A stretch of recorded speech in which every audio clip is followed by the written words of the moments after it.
So I like the fact that those that understand why we make a choice, but at the same time, there's still that trust. Still that. I think we're good. Oh, let me make sure this is all.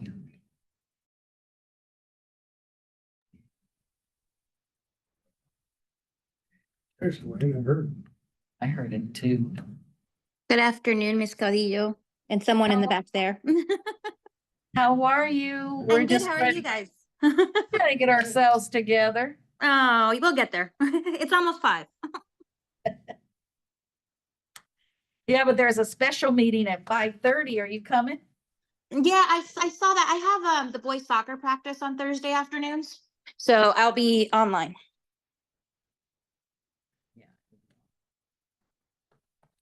Let's see.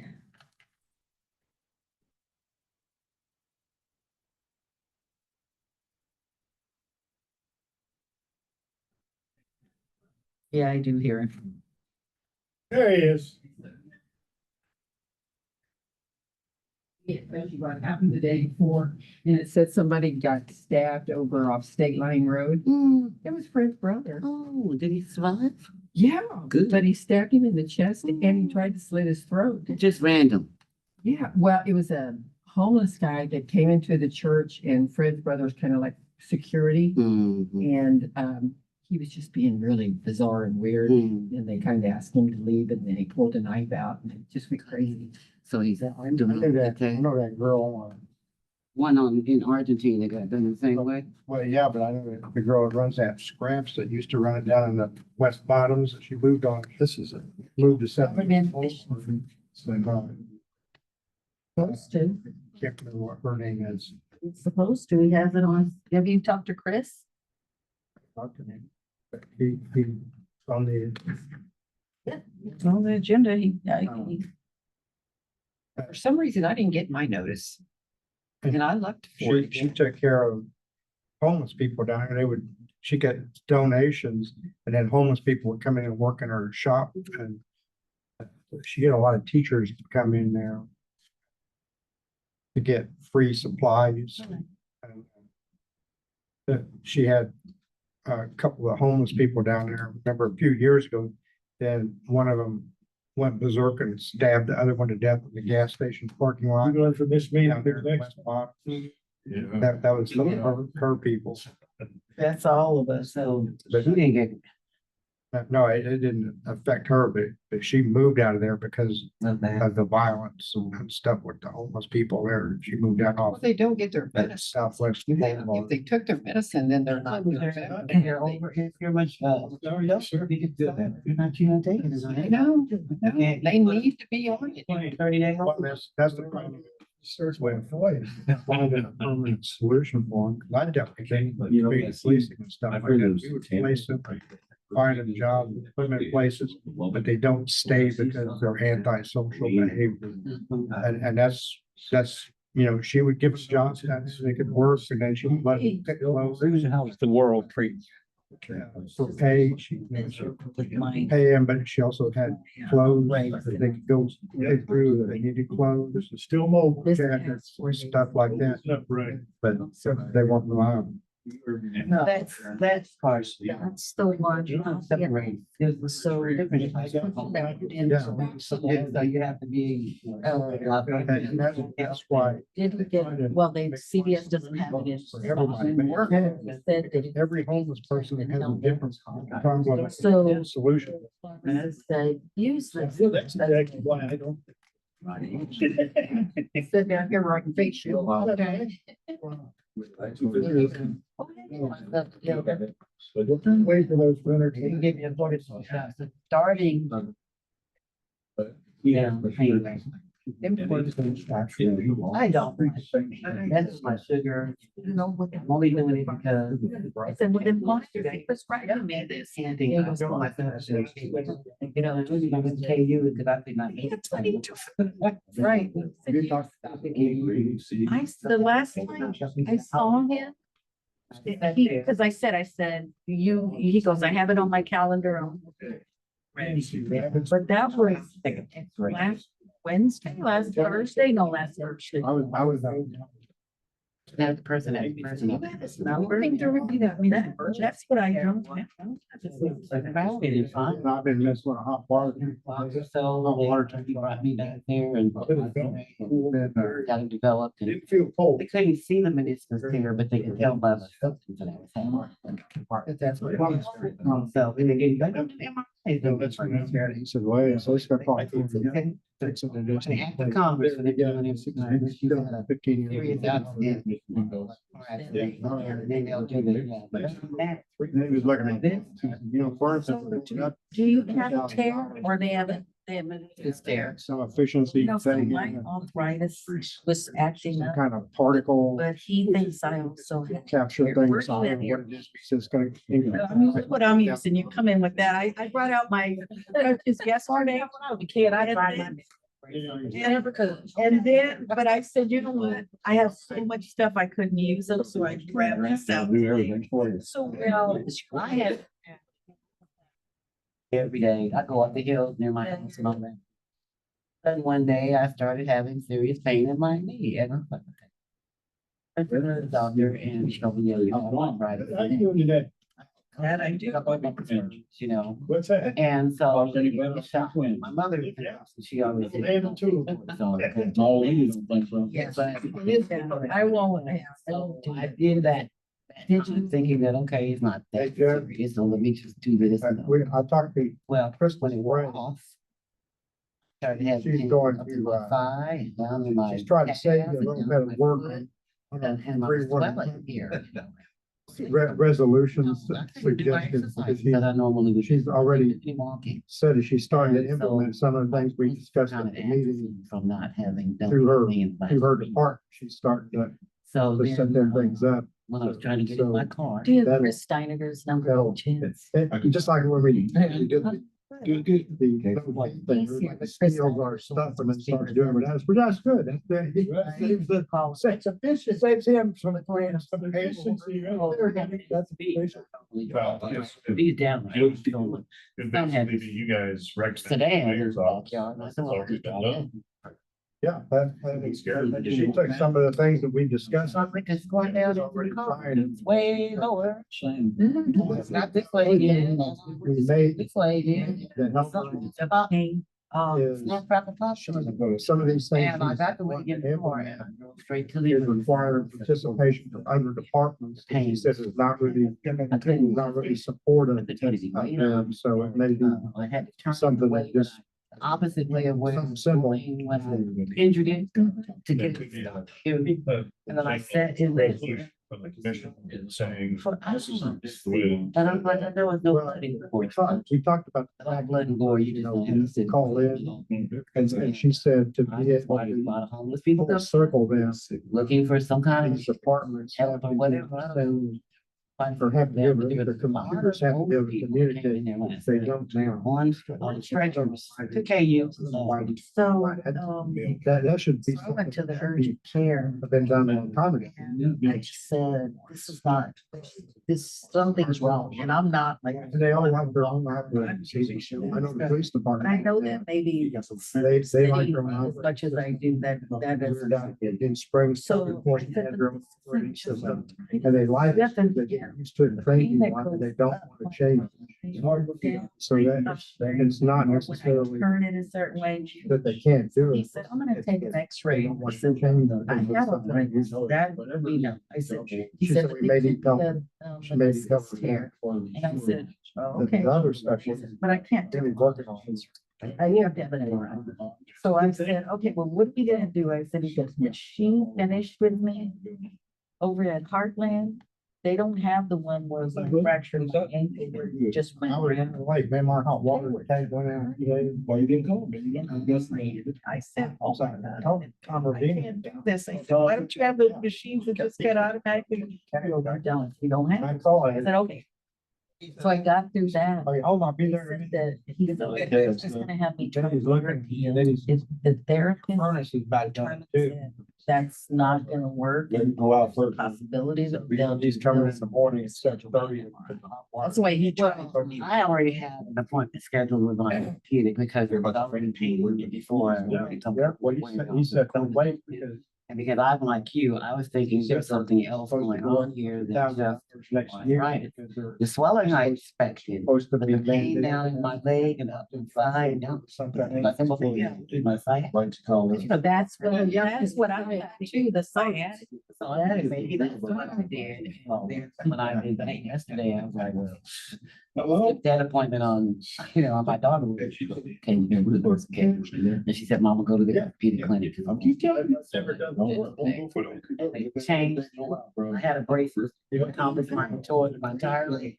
And they created 107th and all, 730, all, sweet 200. There was more. And they have.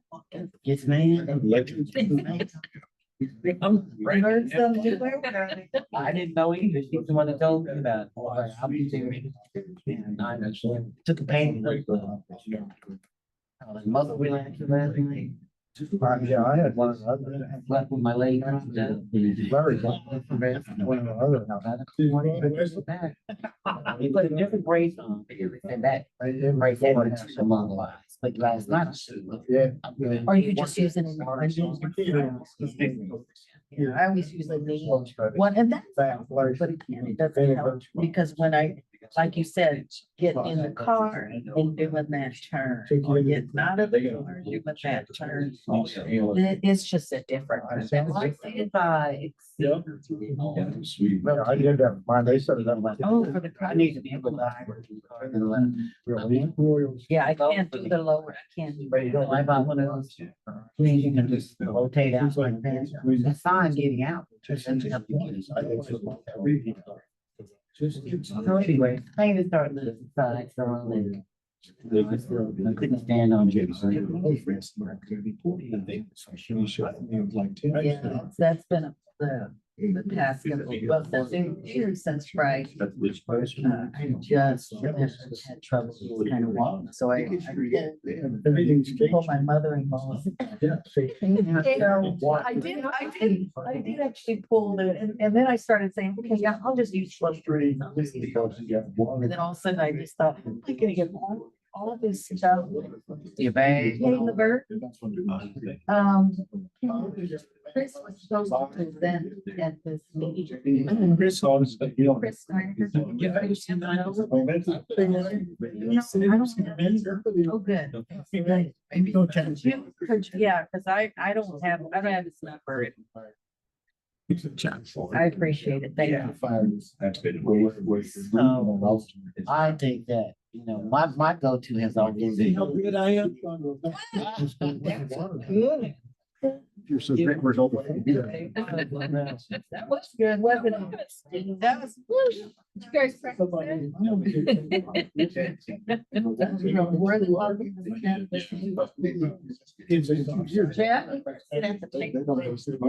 Is this just starting back? Started, he was waiting, when Dwayne, but Dwayne, yeah, when Dwayne decides, then we're ready. I've been trying to use, I don't like, I'm gonna, I tell you, experience.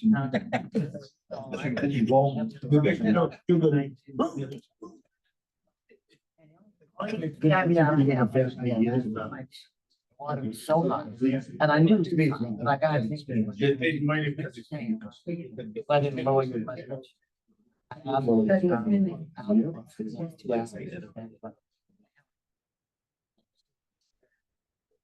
I had to, so I ended up in the hot water, lowering the blood pressure to 20.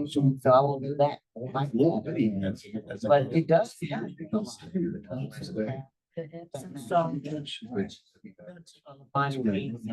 Well, I still haven't tried, because I know you were one of Said they're gonna be for you, because I haven't. Okay. So I have not used it, but I use the volunteer. But I already find out that the way you Did we have copies of the agenda?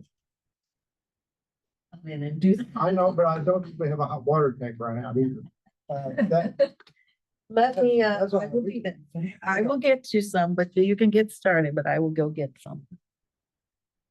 I had to get started. I remember what most of it is, it was pretty simple. That's right, stuff simple. Remember last time we were gonna talk about 311 and some resolutions with that. And Monday, I was at the Wyandotte County Against Crime meeting, which hall, and Crystal Sprague was there. And she had, and her and I were talking about that because she sent some suggestions that she had from that meeting. And she said that she is working on already implementing some of those suggestions through her department. One of them that she talked about was the complaint number for people that call in. So they will be able to give you a reference number when you call in, and so you can track that. If you call back, if your problem wasn't resolved, you could give them that number and you can refer that to whoever. And we talked about how to loop that stuff back, and the problem is that she doesn't have control over is the communication by computer with the technology with other departments within the UG. So it's not like she can send this complaint by a computer to code enforcement, and they can turn around and message their computer back with the resolution, and they can then send you a text or whatever as to what happened with your complaint. So that's something that she said we may need to help, but she can implement some of the suggestions we did through the department. But as far as connecting them all together, it may take a higher power. So it may take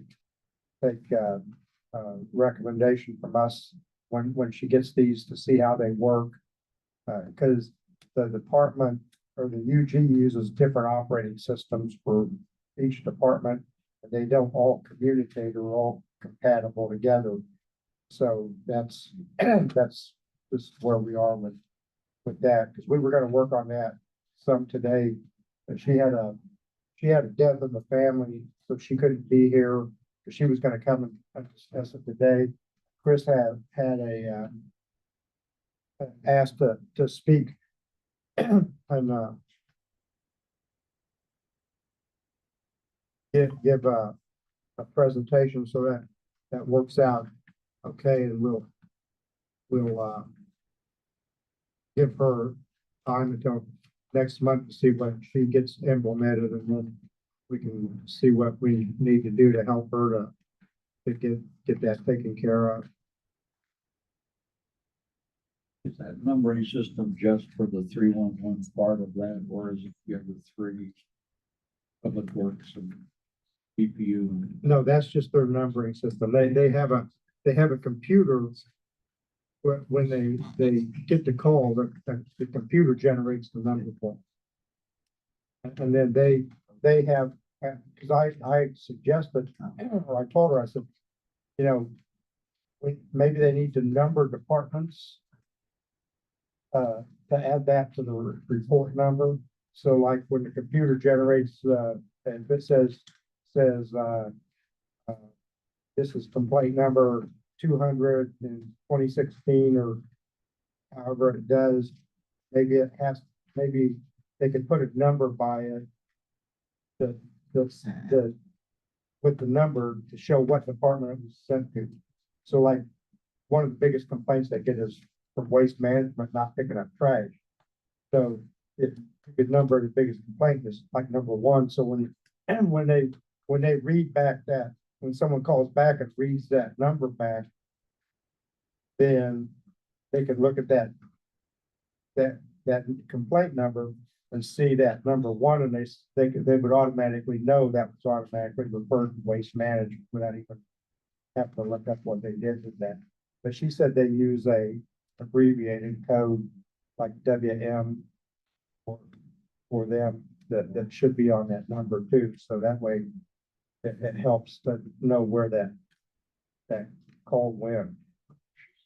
It's 40% of the calls at 311 station.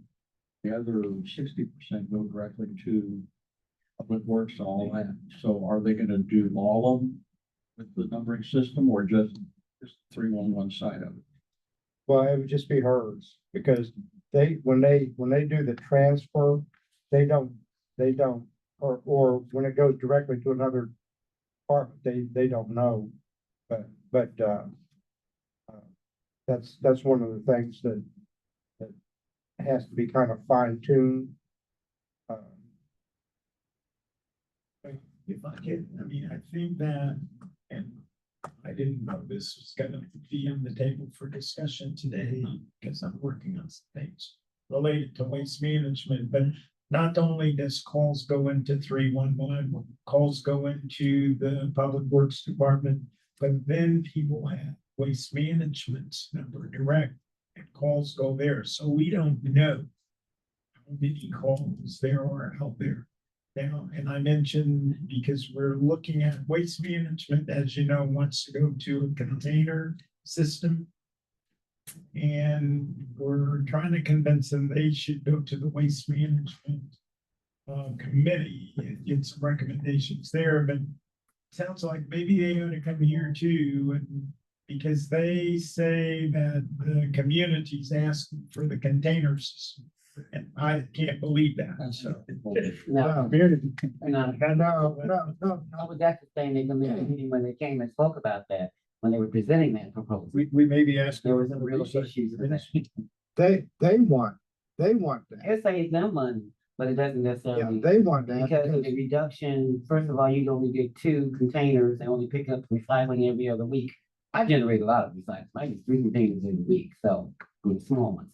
And then also the cost for the extra bags, like they do in Missouri, where they charge you and you have to go buy the stickers. At Yeah. $2.50, which contributes to the dumping in Missouri, because people don't want to pay for that extra.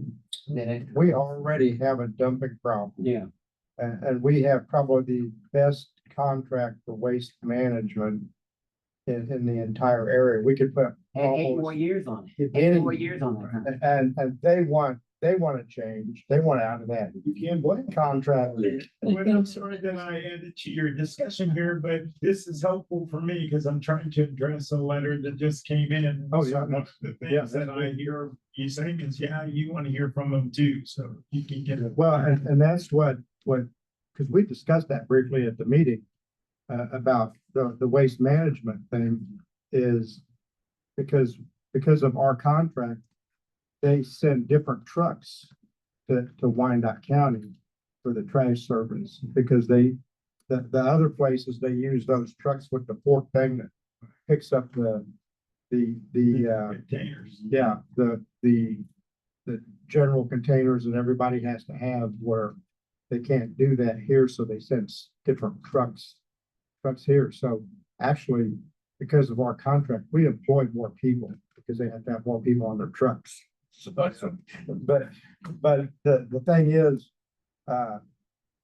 if they do go to that system, and I'm sure it's because Waste Management wants to do it because it's a lot cheaper, a lot easier for them, and they make money if you put out extra trash. But I think just like they said, I think it contributes to the illegal dumping. We already have an illegal dumping problem with people. I have one other caveat to add to that. The standing committee that handles waste management.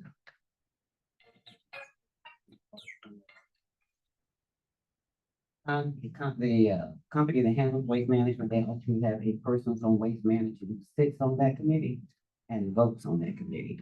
And I think that's kind of a violation. Actually, it's pursuant to the ordinance that established the committee. It calls for it to be. For them to be there and they have a vote. Well, on this matter that relates to them and changing the contract, I wouldn't think, I mean, that would be a conflict of interest in my opinion. We'll turn to legal. Yeah, legal was Advice. present at that meeting and they mentioned that they would look at the contract, but the fact that the individual even had a vote to send it out of committee was a concern to me. But you're saying that's in the ordinance. It's in the ordinance that created the committee. I've heard that they take the recycle and put it in the regular trash truck. I've always tried to be, I've seen it do that. well, I followed them all the way around in our area this week and they picked up the recycle and trash and it all went one truck. But No, I've seen They it do. deny it, but that's interesting. The key thing is what they do at the landfill. I think that's what needs to be proven at the landfill, what do they do? Teamwork makes the dream work. Well, yeah, I mean, if they put it in their same truck, that's pretty likely what's gonna happen, but the definitive proof would be to actually go to the landfill. I don't know if we have the rights to do that or not, but as a, UG as a customer, but we probably have some kind of rights in the contract to make sure that our recycling is actually, that we're paying for recycling, we're actually getting what we're paid for. The contract said that or not, so it'd be a fun It thing. doesn't, then they own the landfills. Right. well, We probably don't want to know what all's in that land. But didn't we just get an increase in the recycling fee? We did, We did. but we didn't get an increase in the size of our recycling container. No, we did. Okay. We. So do we have anybody that has anything they want to report about what's going on? Except for the landfill thing last one. I will tell you, I attended a meeting today involving a couple of commissioners. And staff and also involved Elnor Jefferson and Beverly Easterwood.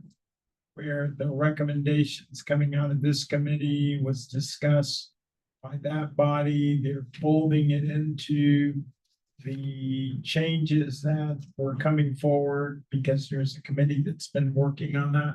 So they folded that into some of the recommended changes that were already in place. And we'll get a final report showing what's gonna go to the commission. But right now, after the meeting today, they're trying to kind of fold it into the big package. So positive.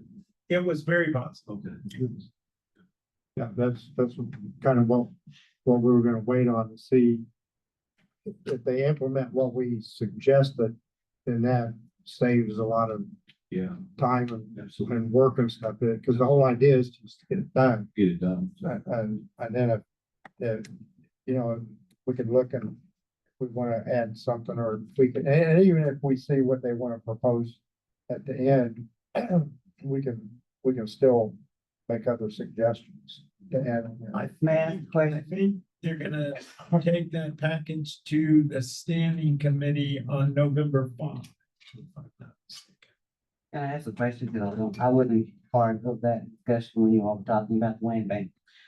Was there any conversation about the information about the zoning in the Northeast particularly that has been shifted due to the Northeast master plan and changing the zoning to R5 instead of R1, which is single family? Was there any conversation around that? Not directly, but indirectly, kind of, sort of. And the reason I put it that way is because obviously your recommendation was that they shouldn't just try to peddle small lots to meet the narrow lot design standards for density.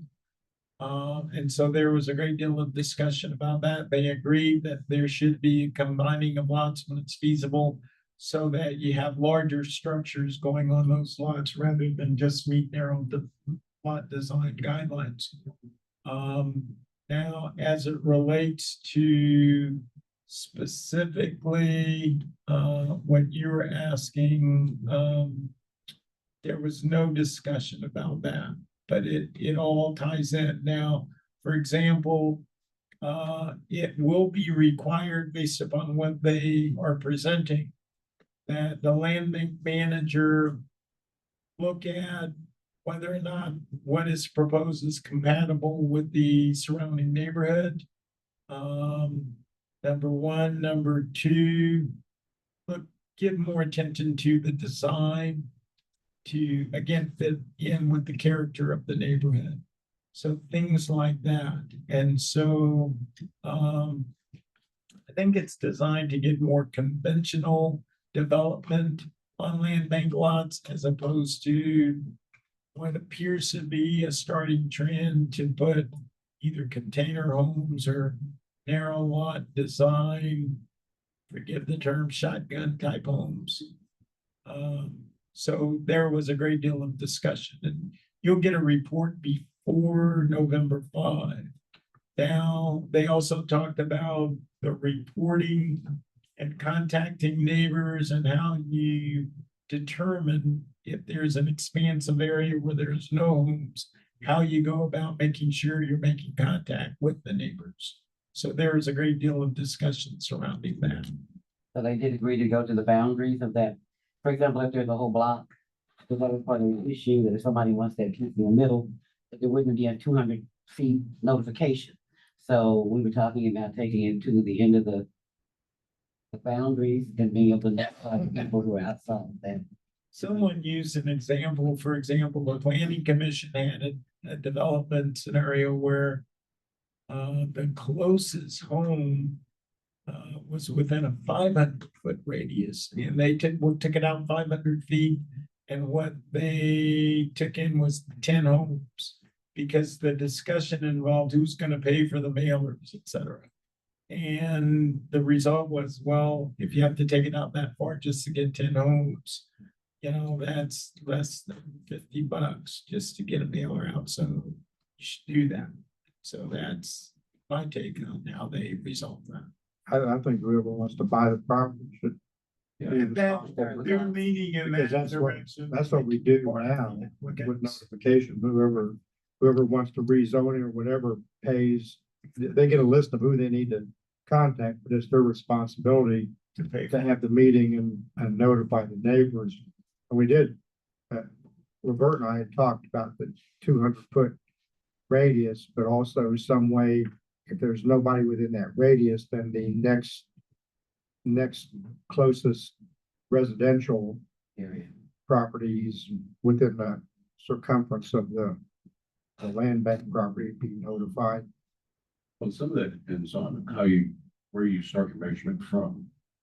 Right, so, I mean, if They normally start. if you start to- to a point back, you know, the property and measure versus. They normally start the parcel and just the boundary, closest, the most extreme. but it is the circumference of the property. So it should north, south, east, west, everywhere. That should go out, extend out. So and from all boundaries. that just all- that, yeah. So it's proximity based, and the proximity is based on the closest resident, the closest, To try to, and I think they got the objective, the imperative is to make sure when you draw that whatever concentric circle that you're getting someone. And if you had to expand it 500 feet to get, 500 should be the one.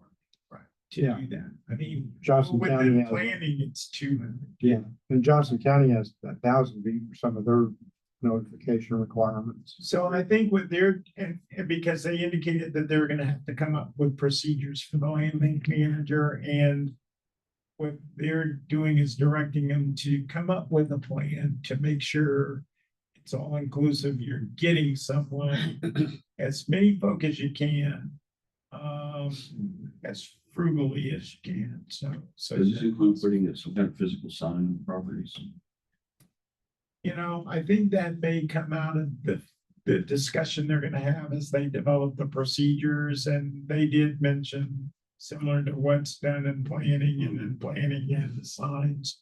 But, you know, that wasn't specifically agreed upon in today's. What about, speaking of the program director, last time we talked, I got the impression that the program director for the land bank was under this directed to sell. Rather, you know, whether it met neighborhood criteria or not. Is there any discussion about that? Great deal of discussion related to that, and I think you're gonna see the rule change, for example, and we spent a lot of time discussing this. The land bank manager felt like in terms of determining whether or not what is proposed is compatible with the neighborhood, I think in the past, his attitude was, that's not my job. Let planning or building inspection decide that. But if you lock a property up for a year under an option only to find out it doesn't work, then you've wasted a year. And so they know that, and they're, you know, again, they didn't say this is how we're gonna fix it today, but they know it's important that we fix that. Oh, good. So that mean changing his responsibilities as the Yes. manager? Right. Now, obviously, they'll recommend changes, and then I guess it will go to the county administrator and the department head. They'll work it out, but they can see, for example, it was pointed out that several options exist on land where what is proposed will never happen because it doesn't fit. And we use several neighborhoods where there are homeowner declarations. And what was proposed don't fit those declarations, but you've got to wait a year because there's an option before you get that back to sell it to someone that's going to do something that contributes to the character of the neighborhood. So they're addressing that. Yeah, which one's the meeting? It's a 5 o'clock meeting, standing committee. So we're gonna kind of see what they come up with. As far as what their standing committee is gonna change, and if there's anything we want to add to that, if they don't want to add it, then that's, we have to. Well, keep in mind, they have a lot of other changes that they were working on already, and we do that.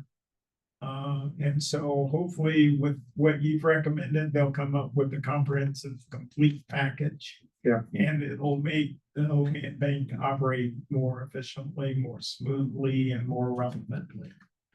Does part of that include getting planning involved with these projects? Yes, it does. Because I think in the past, the attitude was, we'll sell it, then they go to planning and they'll figure out whether or not it fits. Well, that's backwards for us to concern. And so, yes, it means getting them involved up front. So right up front, so people know whether their thing is gonna work or not. Well, not only planning, but building inspections and permits. Yeah. And part of my concern personally is that the use of the property and stuff that protects the neighborhood. Right. That because this is the UG property. We own this property, so I think we should take some kind of responsibility on Absolutely. how it's disposed of and what goes there, because Selling for peanuts.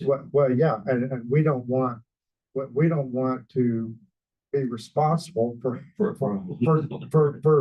contaminating the neighborhood with a bunch of stuff that shouldn't be in there, because that's not good. That's not being a good neighbor.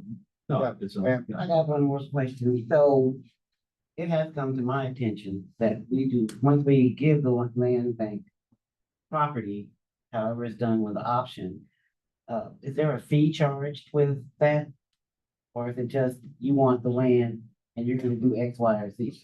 Now, there's typically a fee. I can't give you their fee schedule. Maybe Jeff knows their fee schedule, but Well, it's there's not a fee. major. Okay. It's not major. Is it And of based course, on- you don't want, it's not a money-making endeavor to dispose of the land. The payoff comes from it being developed and starting to generate taxes. I got you on that. So it had been brought to my attention that if we were to change that structure instead, for example, if someone gets that property and they build a new structure on it and they sell that structure, that there should be a percentage of that comes back to the UG. So if you get the property for maybe you're getting it for maybe less than $5,000, depending on what the fee structures are and so forth. And then you go and you build $125,000, $150,000 home on it with the intent to sell it and making profit. And besides what you spend in construction and labor and so forth, you are sure to get some kind of profit off of that. Why is the UG not asking for a percentage of that? That would disincentive, that would incentivize the builders, the people that Yeah, are. let alone the bookkeeping and trying to account for all it just. And you're right. This is, It's viewed as an incentive to make it Yeah. inexpensive to buy it so that you can enhance your profit. Our benefit is the better quality house they build and the bigger house they build, the more taxes they're gonna pay. And so the more revenue we're gonna get back out of that, that we're not getting now out of it. The calculations that I've heard have been done just based on the, say, 4,600 properties that we have in the land bank. That if we were to accrue a 25% fee on top of that, would generate almost $105 million. That's a lot of money. It doesn't match what you're gonna get. It does, because you're gonna get the taxes over time, but you're gonna get that too. So you, And so someone that brought that proposal to me and asked, why do we not take a percentage of the profit, which would accrue to the UG and add to that? Well, those numbers on the property are really big numbers because when I was looking at some of the land bank properties and stuff, if they combine properties into normal building lots, we would probably almost half the number of properties we have. And then when you eliminate the ones that are non-buildable, that have no, that can't be Well, that was just a general built number on. that was generated Yeah. from that. I Based on the would say the number of really buildable properties we have is a way lot less than the 4,600 numbers they have as land bank properties. You know, another way to think about it is, why do these people abandon? They abandon property. It's because it has almost no value. They don't abandon property in Johnson County. They don't have that problem. What they do I here would disagree is with you on nobody that, Fred. I would disagree with you on that. A Most lot of of this people is- out it's there, abandoned. the land They- bank they even walk states away. that most of those homes were acquired through tax foreclosure. And that's not abandonment, Yeah, that's a lot of inability to pay. And there's a difference between the two. And so Johnson County's, median income is a lot different than the median income, particularly in the areas where most. Then the other problem we discussed with some of the properties is when they did take the properties and they demoed the houses, they didn't remove the stuff, they just, Put it in the ground.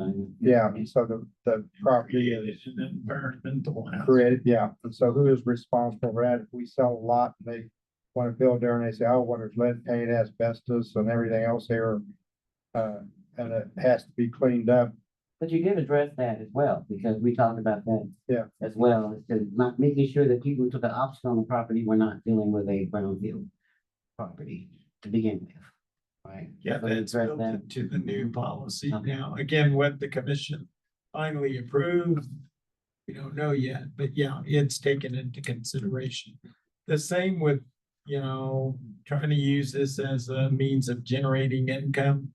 But it's a function of demand and even supply and demand. We've got the supply, there's no demand, so we're trying to incentivize the use of that land to create the demand. Once that demand's there, then you can profit off of the sales. yeah, somebody's done a minor amount of developing, at 25% out of my bottom line, Well, just a it few. crushes, I mean, you check out how expensive it is to build stuff now. It's crazy. And I agree with Levert 100%. I'd like to Wyandotte kind of be known, be open for business. We want you to come develop. You want to make some money on a property? Good for you. You putting quality stuff on the ground. You're helping people get into a house that they can afford, energy efficient, affordable housing. And you're supporting the tax base. I don't want to penalize those people. I had enough trouble getting contractors to come to Wyandotte. We have a bad reputation around the neighborhood, around the city. We want this to be a friendly place for people to come in, build, make your money. That's what they do. Okay, let's move on and so we don't tie Chris up and I can do this presentation. If he gets antsy, he's ready to roll. I always tell people, I feel the clock running, it's like I'm 62 and I don't have much longer to be on here on earth, and I want to get done. I'm over you. Yeah, you. So I've been volunteering, helping out on the mayor's staff, off and on. I have an idea for you, this task force to talk about, and that is about the county auditors, which are part of the unified government. They were created when the unified government was created. They're a team of 3 or 4 or 5. They office across the street in the county courthouse building.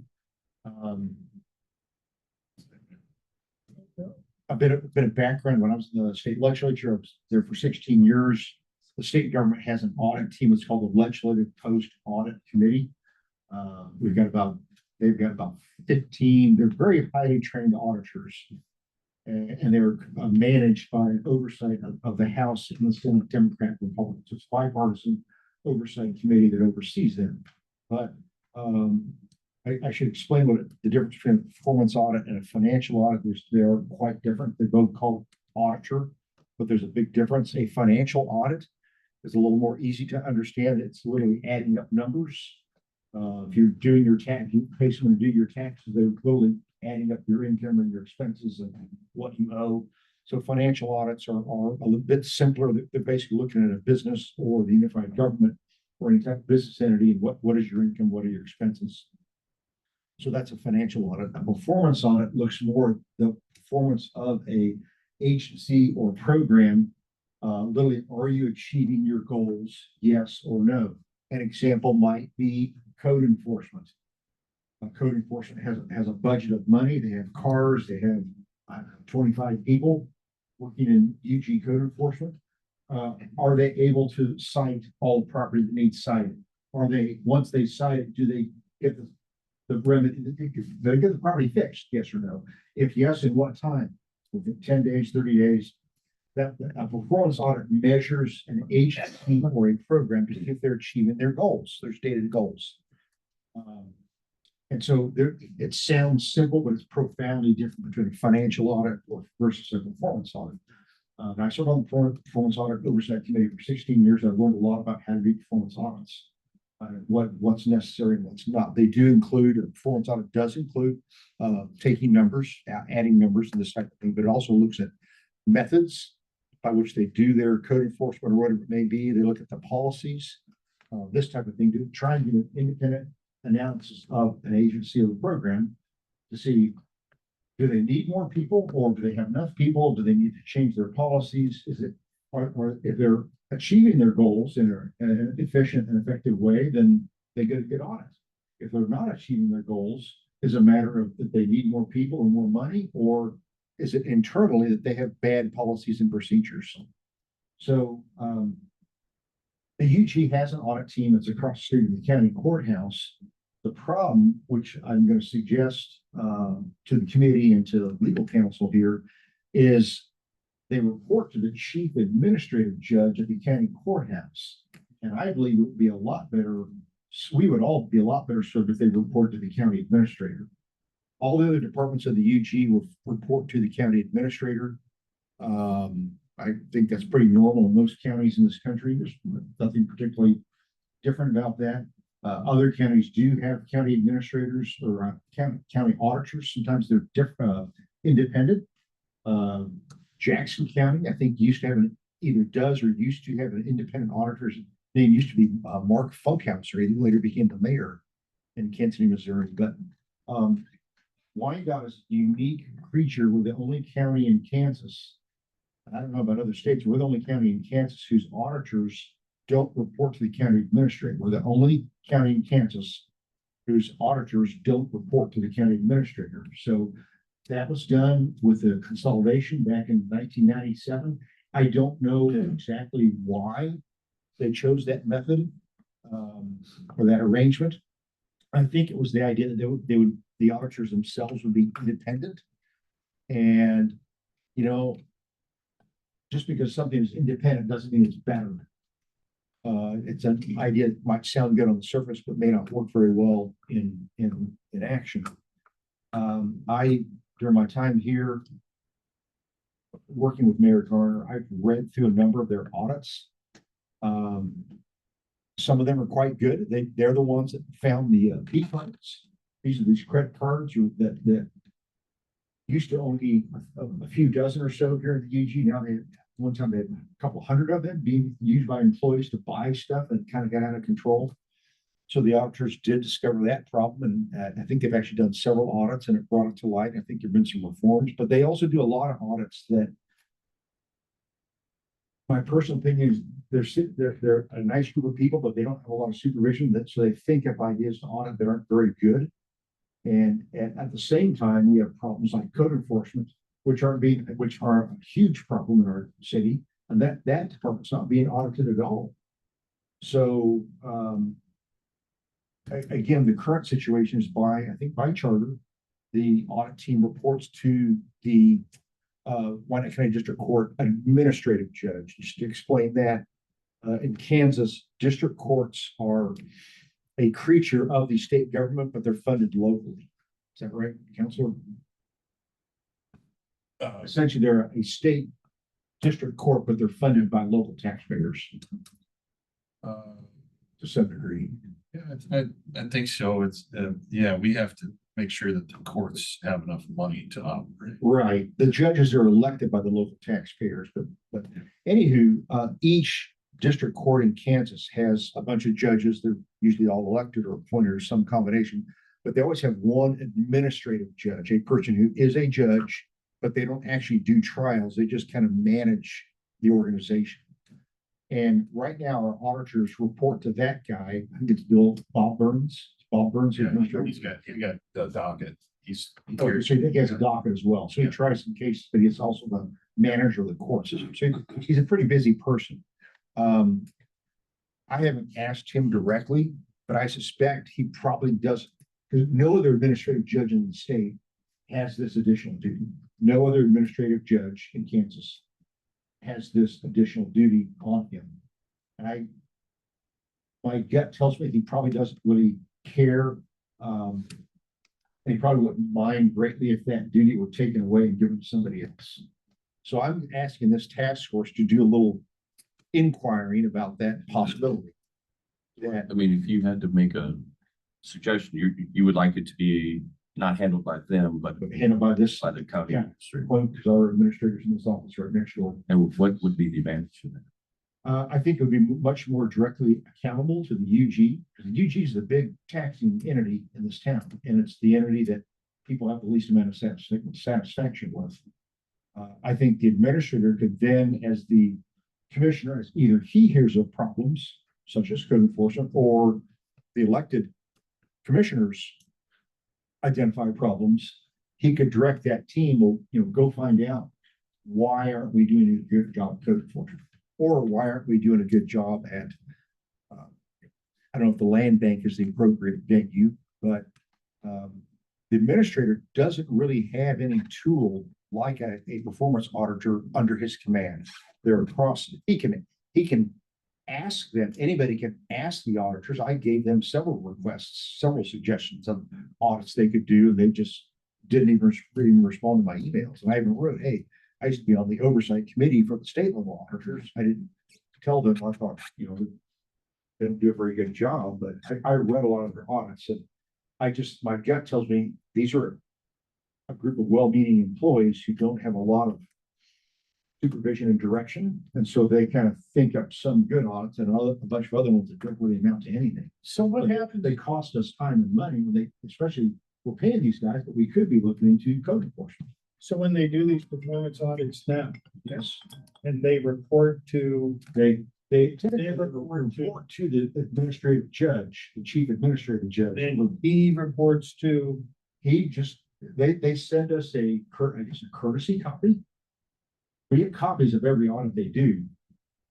well, my question is, if we're doing audits and there's no Follow. we just, They're really, yeah, it's like, why are we doing it? It seems to me, Chris, and I don't mean to interrupt or try to take this over, but it seems to me like it would kind of make sense to have a performance audit team not under the boss, because you're auditing that department. So you might get a little partisan play going on there, or people, it may get political where it could cost you your job. So that kind of makes sense to have them report to someone else.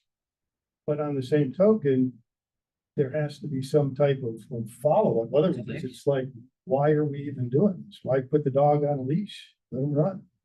Just saying that the current method in where the auditors report only to the administrator just doesn't seem to work very well. And we got a lot of audits we don't need. And at the same time, audits that are needed aren't happening. Yeah. And number two, they don't, although they took a meeting where they agreed to a meeting with me a couple of years ago, subsequently, they just don't, I learned how to write audit requests when I was in the legislature. I learned how to write it pretty well. They just kind of blew off several, meaningful topics, just didn't even respond to the emails.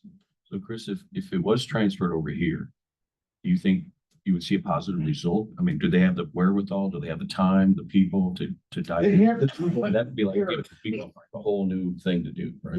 They're trained auditors. I don't know each one of their team members' credentials, but I mean, they know how to do a performance audit. It's not that hard, and if you don't know, you can learn. I'm just saying we have programs with the UG that don't work very well, and citizens complain. And at the same time, we have auditors, performance auditors, who could maybe they're independent. They're supposed to be independent and not be subject to any particular department. They can help better, and they really are. I think they could do better, and I think the current arrangement where they report to the administrator judge, it just doesn't work. Again, I point out it's the only situation in the state of Kansas, maybe in other states, where the audit team of the city and county doesn't report to the chief administrative officer. So This seems like kind of a no-brainer. I agree, but we're trying to, right, has been suggested, it was my idea. I talked to a few folks, including the mayor, and it's been suggested, why don't you bring this to efficiency, broaden the circle, so to speak, get more minds involved and talk about it. And if it sounds reasonable, then when efficiency task force gets an idea, if this involves changing an ordinance, then you have legal counsel here and they draft it up and it goes to I guess it then go to one of the standing committees to be formal. That's what I would suggest, is you get something and send it to a standing committee. So you want to give us some stuff to discuss in the future, or for future discussion? We're not going to come to resolution of this stuff today, right? That's up to you all and the chairman. Yeah, I don't know. I mean, how crucial is this as far as something needs to happen like is there something coming up, some big things? There's nothing coming up tomorrow, or next week, or next month. To me, I see it as lost opportunity. It's the same thing. My time is taken pretty quickly. And so, every hour to me is precious. So the same with the taxpayer, our whole community. I mean, code enforcement, I got elected to the legislature in 1996. Code enforcement was a problem then. Mhm. That's 25 years ago. It not only has it not been improved, arguably it may even be worse. And that's just code enforcement or all these empty lots that we have. Whether it's getting them mowed or to a new owner, we've had this for a long time. It hasn't been fixed. Maybe it's something, maybe we need a better way. And I would say the performance at the state level, the performance auditors would always look at a Kansas program, and they could look at any Kansas department or agency or anything we funded. So, and in the state of Kansas, like a lot of nonprofit groups got money from the state government. As part of that contract, your nonprofit group, could be audited by the performance auditors, and we did those as well. So who did they report to? They were performance auditors for the state. They report to a bipartisan committee of the House and the Senate, Democrats, Republicans, House and Senate members. That's what was called the Legislative Post-Audit Committee. So would it not be, and I guess I'm kind of lost here. Wouldn't it kind of make sense to have the performance audit committee report to the commission? You could. I mean, wouldn't that make more sense? These are elected officials versus paid officials, and kind of takes politics. I don't know what we're doing, so I'm kind of lost in just throwing ideas. You have a good point, is that at the state level, it's controlled by a bipartisan committee of elected officials. It could go that way, or it could just be directly to the administrator. Because if it went to the commission, wouldn't it eventually have to go to the county administrator anyway, right? Still, eventually. So that's just like an extra step. Because this is a strong administrator form of government. He Yeah. controls he's the boss. Yeah, that's the problem with that is where you're changing one person for another one person where if it went to the commission for their oversight or you know, then you have them making a unanimous recommendation for an audit somewhere other than just one person. So, okay. Someone listening, I too share an issue with the independence of that performance auditor. Does the county administrator currently have the ability to request a audit of any Yes. department? Okay, so if they have not done that, is that because they have not made a request for it? I don't know. Okay, that's the first thing I would like to know. And then the second thing is that if I have heard of schedules being created where, for example, you've got 20 departments in the UG, okay? Year 1, 5, year 2, or whatever, you do around circular process so that you always have eyes on some particular department and information being fed back, which will help you to identify where your problems and your hiccups are within the department. I would see that as, and then going to the commissioners rather than to the county administrator, because that does bring in too much control into one particular office. He's already got a lot on his plate. Having multiple eyes on it before it even comes to him would allow some tweaking and some opportunity to add some recommendations. So by the time it gets to him, because those are his departments, he would have a clear understanding of what needs to be done. So I would prefer that rather than county administrator take. I would suggest you guys having a little bit more, you asked earlier about, do we need to make a decision now? This is a good discussion to have. Is if we redirect the auditors, who are they gonna go to? The administrator or the commission, or you might want to have that discussion because there's probably pros and cons to both. Is the way it's done now, that in the charter? I believe so. So, The charge, so the structure is laid out in the charters, the charter would have to be redone. Yeah. That section. it would have to be a ordinance to change the charter or whatever. Well, you'd have to go through the process of amending the charter. Yeah, that's what I'm saying. Just your basic code. Yeah, it's not just done with a resolution.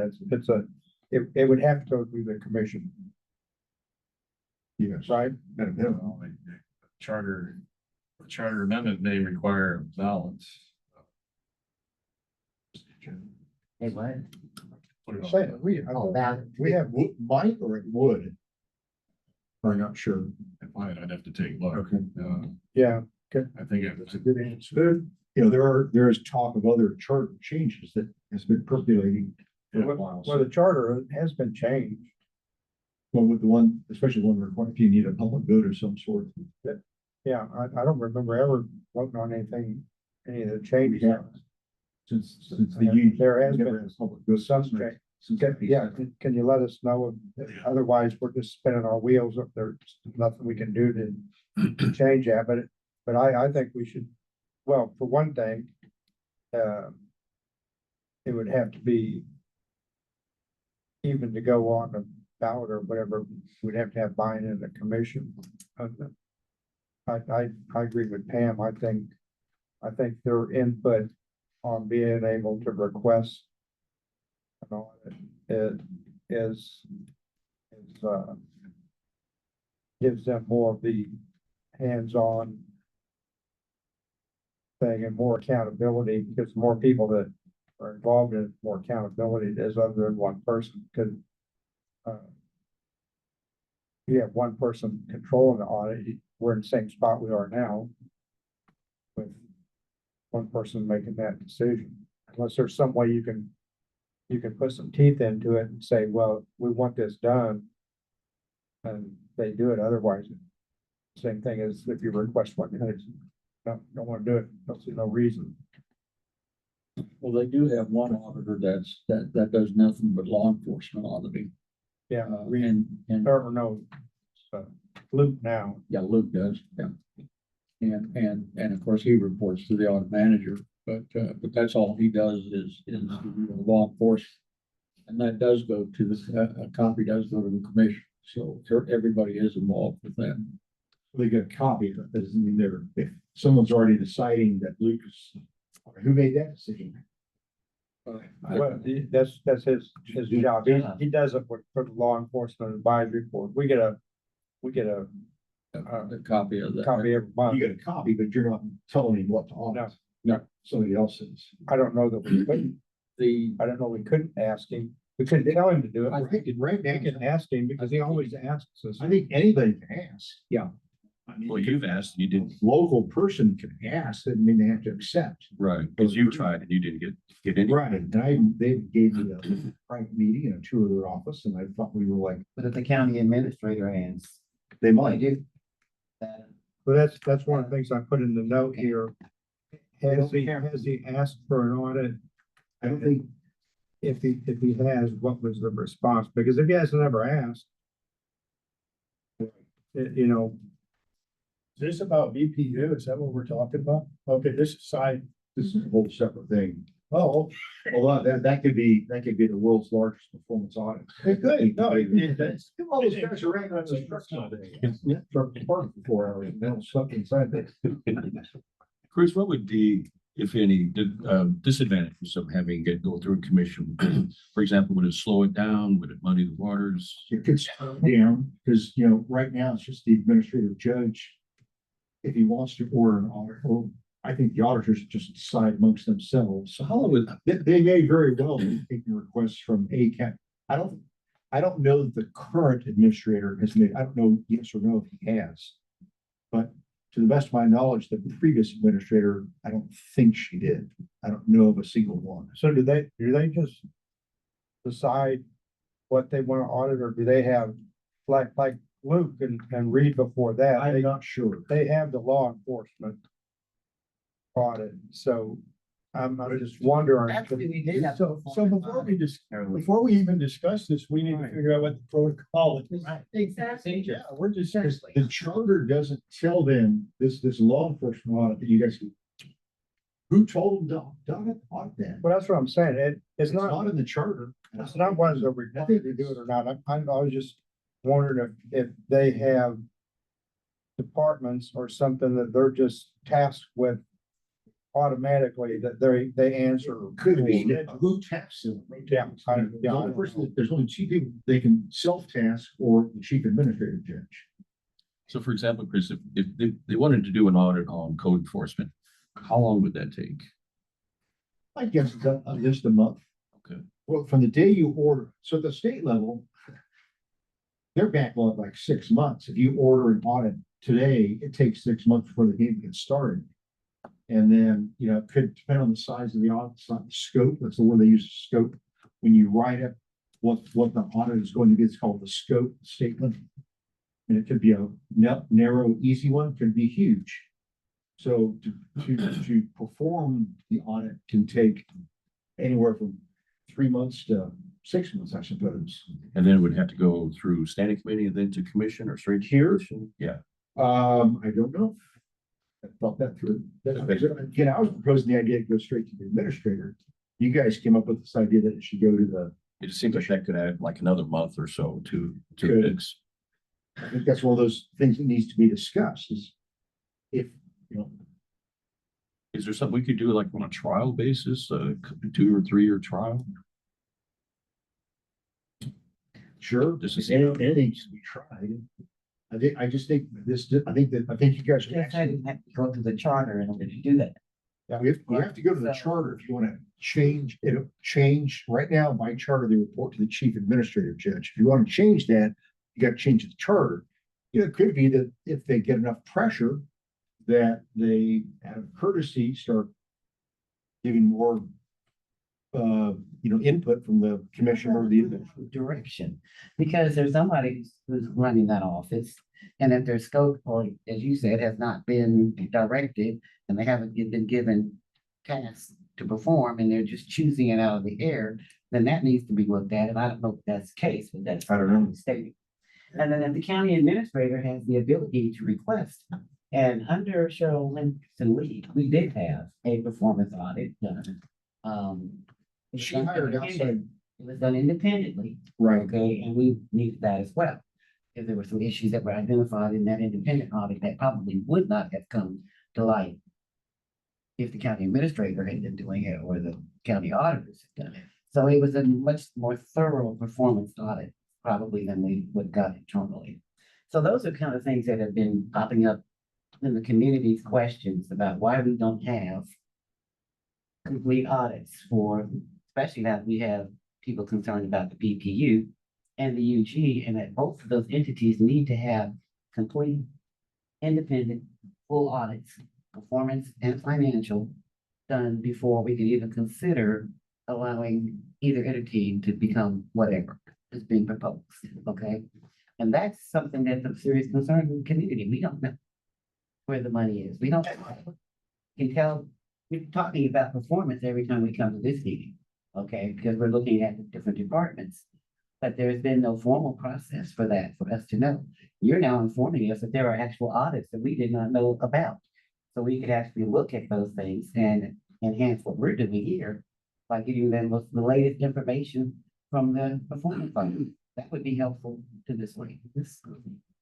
No matter where it lands, you still have to have that independence of an auditor to make it work. Yes. And if you put it under the county administrator, you're gonna have both the politics that are gonna be there. So no matter where it lands, you're gonna have something. We're in the same roadblock we are now. So if you had an independent unit, it would be Ernst or somebody like that. So anywhere that it lands in the UG, you're gonna have that problem. Couple of responses to Paul. I think the idea that if the auditors reported to the administrator, there's politics involved. Well, with 10 commissioners, it's probably going to be a lot. There's literally potentially 10 times the politics. Reported to the commissioners, and they're elected people. They are politicians. The administrator is not. So, But you're gonna have consensus. You're not just gonna have one person you with might all the authority to make the decision. You're gonna have it documented, it's gonna be I'm publicized. just saying there's Where's it goes there? politics in the What's in there? politics and There's either politics, approach. yeah. But if you had a good SOP for that unit, it could land almost anywhere as long as that SOP stayed independent of everybody else. Two follow-ups. Cheryl Harrison Lee's auditors, they were out of DC. They were a full-time independent auditing group. Those were performance audits. They were much larger scale. They looked at all the UG. They did look at HR. I think she actually had 3 audits in one, or 3 products that came out of that. One of which led to the executive the management chart reorg that she did, which she moved around a couple of upper management positions. They looked at HR, a lot of procedures going on in HR, and I don't know all the details on those. Those were performance audits. So they were, I would call them, the HR one was kind of more, I would call it a medium-sized performance audit that this team would be, I believe would be capable of. When she also had that larger UG-wide audit, that's almost like too big for a little group like this. And the other thing is, you can look at their audits. They are available online. You have to dig through the UG website. You go in and I guess type auditors or I've looked at it before. You look at the list of the audits. I don't know if you can read each one online. There are every time they issue a new audit, paper copies show up in the mayor's office and probably other departments here. So they're available. It'd be a useful tool for us. Yeah, I think. I would If we're suggest, looking at a particular department, which we have been doing, it would be helpful to have background information as it currently stands. And I think what we're looking at here is one of the problems is the direction of the auditors where, and involving the charter. So we might need to look at what the charter says, how the audit can be done, because it might be beneficial if the auditors remain where they are at the county, but are required to be responsive to the commission or whatever for requested audits, where that way, if the commission or the city administrator, whatever requests an audit, they're not actually working for him, they're still working under the judge and accountable to them. So you have a semi-independence of their performance, but they're directed and responding to what the administrator is requesting. So if it's code enforcement audited, tells them, I want this done, and then something that compels them to say, okay, this is what we have to audit. They're still not working for him, so they're still not obligated or fearful of, oh, well, we have to make this turn out the way he was wanting it to turn out. So they still keep a little bit of independence, but they're under direction or control of the direction they go by somebody else. Yeah.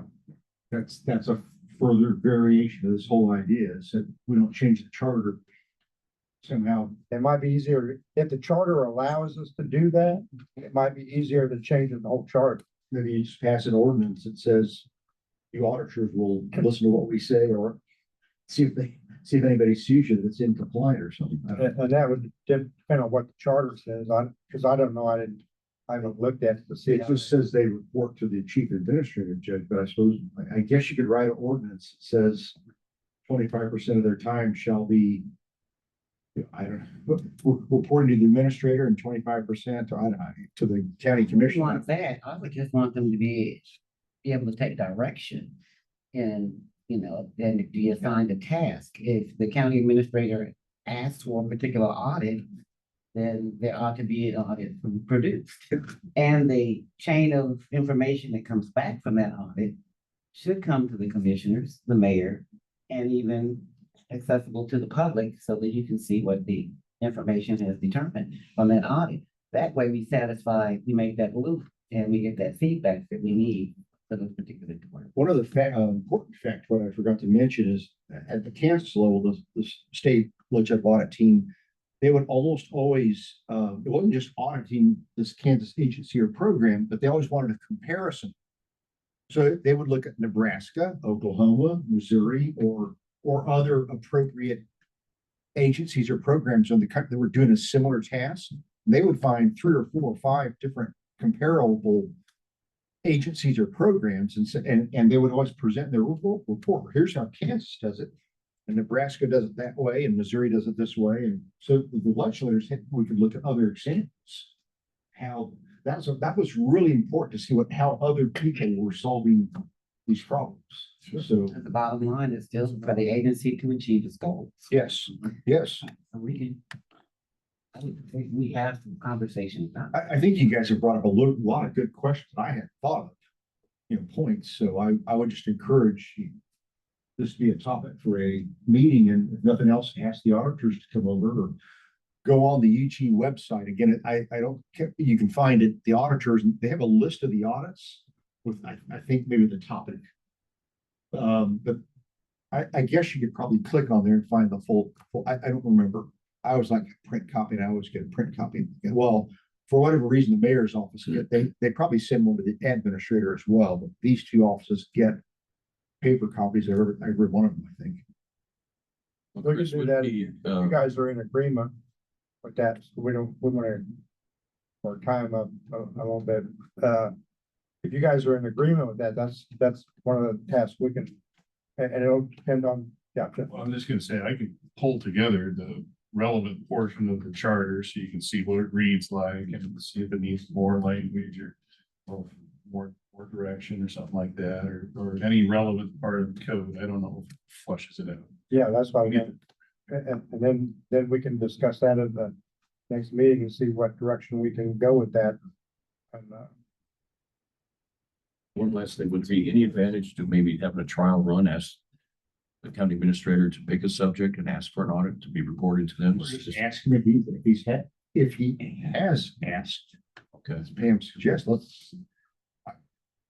My suggestion is that maybe ask the auditors to Yeah. ask your council to give us a quick update if I'm correct, that the only the charter says that they report to the chief administrative judge. Maybe ask the administrator himself to, hey, administrator, have you asked, have you used this service? And I put that maybe down. ask the auditors themselves. I mean, Asked fair enough. He has asked for an audit, or if he's asked for one and been denied, or I made a note of that. I'm sure they ever actually did not. I think they just returned their phone calls. Yeah, same thing. You just don't do it. They just don't do it. We don't know that for sure. If I'm being released, I'm gonna go look for it. If I can find a couple of copies to hand out of audit, I just like to find one or two. to hand out. Thank you. All right, thanks. Thank you. And and a lot of it will rest on what Jeff brings us back to as far as, I don't know how detailed, and probably nobody knows how detailed, charter says the audits to be done, so that's what we need to figure out. Well, if you do an audit and they bring it back and they go, you're actually failing your department, just say it's codes. And then what? Then what's the end result? You go into codes enforcement and say, hey, you guys are failing and this is what we gotta do to get you better at your job. Well, and then. The end of the audit has the recommendations on what needs to be done to bring it back into compliance. And what they do, once they're reviewed by the department head or by whoever is the lead, then those have to be implemented to make the audit functioning.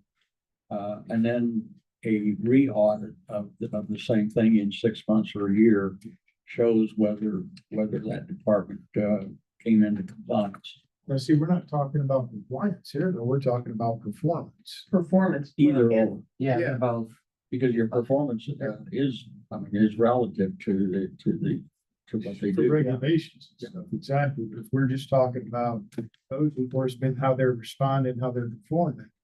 What's the compliance? They complying with their job descriptions? Well, and I think that there's, or we have the problem because like their hands are tied on what they can and can't do.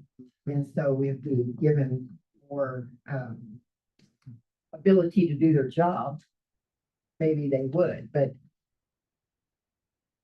I'm just thinking of one thing in particular, but yeah, that they need to be able to do their job. It's like going and taking policemen's guns away from them and then sending them out there to do their job. You know? The reason for a performance audit is to determine there's two causes of failure. There's lack of execution and there's lack of knowledge. Both of them are addressed. So the audit for a performance audit would come back with how do we address How do you fix that? each of them? Because I he mean, was we know saying how in comparison, so like if you go over, just for instance, if you go over to Prairie Village, you do not see trash on the streets. You don't see somebody's cars jacked up in a thing on their front yard, and you don't see weeds growing around their house. You just don't see it. And so I called and asked them what their protocol was, and then I wrote it down. And then I talked to, and I said, this is their protocol. He goes, well, that's our protocol too. And I'm like, but obviously you don't enforce it because Prairie Village don't have that problem, but yet we do. So where is the disconnect? that So we, can't so get we done? have knowledge, but we have lack of execution. You're not. Right? Yeah. Yeah. Took someone in that'll fix it. So there you go. These are all audits that have been done. This one is their annual report. So this is their 2023 annual report. It says they did 17 initial audits, 5 follow-up audits. Sometimes they'll audit somebody and come back a year later to see if they changed or improved. So for 2023, they did KCK PD firearms disposal audit. They did an aging cluster grant federal compliance audit, American Rescue Plan compliance audit, the CARES Act. Wasn't Mm-hmm. CARES the federal money? Yeah. CARES Act compliance audit, epidemiology and laboratory capacity. FEMA, federal emergency management, KCK PD payroll audits. So that, the list goes on, but here's a couple of examples. So here's a vendor registration unit. Follow-up audit. That's sex offender or what? But just as a vendor registration unit of the Wyandotte County Sheriff's Office. Tax distribution audit that may be, the county collects taxes and then gives it, Evansville, Bar Springs, KCK. I don't know what maybe that means. Commission, travel, and community event expenditures. This is what the commissioners are spending. Main Wyandotte County Courthouse main entrance follow-up audit. Internal audits of return checks. Return checks. Pay it electronic payment. That's being based up now because it's a private company.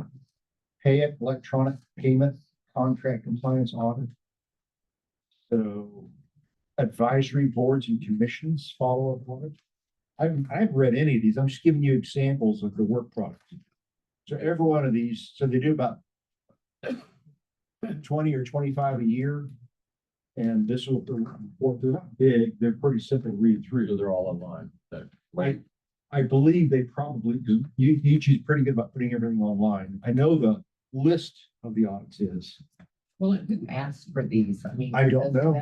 That would be a valid, that would be the first question is, how do they target them? Yeah. How they choose what they choose. I don't know. But a lot of that sounds like minutia, but it's actually part and parcel of the entire functioning system. I mean, So you need to have information. Maybe you have to ask county administrator when if he has ever made any requests. What kind of request that he's making? All right, and if you're looking at a whole department, you're gonna split out the smaller pieces in order to see what each component of your department is doing. So that may be why it looks like that versus a complete audit of the department, the entire thing in one folder. There you go. I don't know. okay, we have a good amount of stuff to digest by next time. Great. Thank you, Chris. Thanks, Chris. Thank you for the time. Thank you. Another meeting downstairs, you guys, you worried about Yeah. to watch. We are adjourned. So, yeah, there's a. Thank you, Ms. Jefferson. What's the meeting about? Maybe you have. See what we hear.